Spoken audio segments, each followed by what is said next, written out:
तथा, ये बहुत बड़ा पाप है। इसमें भागवत में आता है नरकों के वर्णन में कि जो स्त्री या पुरुष एक दूसरे को धर्म के विरुद्ध, जैसे जब तक ब्याह नहीं हुआ तब तक बच्चा या बच्ची को ब्रह्मचर्य रहना चाहिए।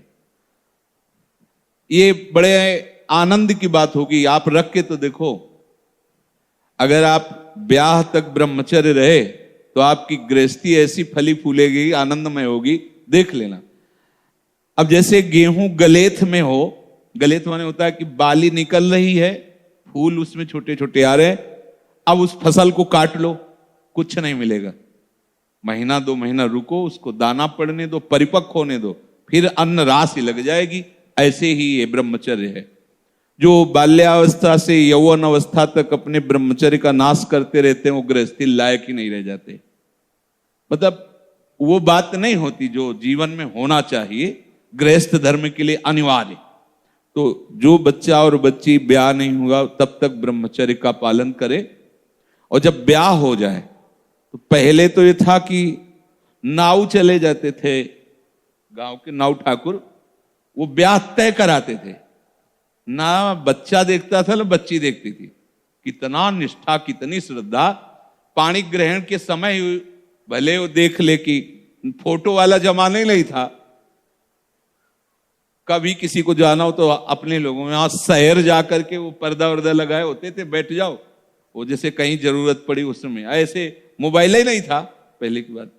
कितनी श्रद्धा विश्वास, कैसा है, रंग गोरा काला स्वभाव, कोई मतलब नहीं।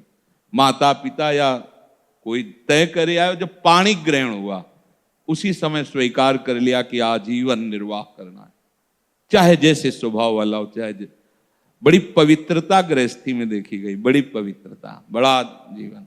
तो यहां तक मर्यादा, लोग इसका मजाक उड़ाते हैं। मजाक तो तुम्हारा उड़ रहा है, देखो ना, देखो ना, मजाक उड़ रहा है तुम्हारा। तुम्हारी क्या स्थिति है, क्या स्थिति है, अपने आप देखो तो आप खुद अपना मजाक करने लगोगे कि हमने अपना जीवन मजाक बना दिया। धर्म में सामर्थ्य होती है, धर्म में बहुत बड़ी ताकत होती है। ये जो बच्चे खिलवाड़ करते हैं या जो लोग खिलवाड़ करते हैं जानते नहीं। उसमें लिखा है कि जो स्त्री शरीर पर पुरुष से ऐसा कुछ संबंध करती है तो लोहे की तपती हुई पुरुष शरीर या स्त्री शरीर जो परस्पर ऐसा, उसमें कल्पों तक मरना है नहीं। कितना दाह होगा। रामचरितमानस में भी लिखा है, पति बंचक परपति रति करई, रौरो नरक कल्प सत परई। जो अपने पति की वंचना करके, धोखा देके किसी और पुरुष के साथ वैसा व्यवहार करती है तो बोले 100 कल्प तक रौरो नरक में पड़ती है। ये शास्त्र झूठे नहीं है। 100 कल्प तक रो।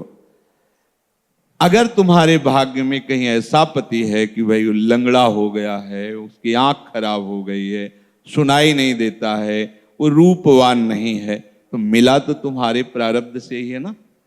तो अंध बधिर क्रोधी अति दीना, ऐसे उपति करके अपमाना, नारी पाव जमपुर दुख नाना। मान लो रूपवान नहीं है, अंधा बहरा कैसा भी, भगवान की विधान से वैसा, उसे भगवान मान करके मानो, आराधना पद्धति से चलो। अगर पुरुष अपनी पति का जो भाव स्वीकार किया है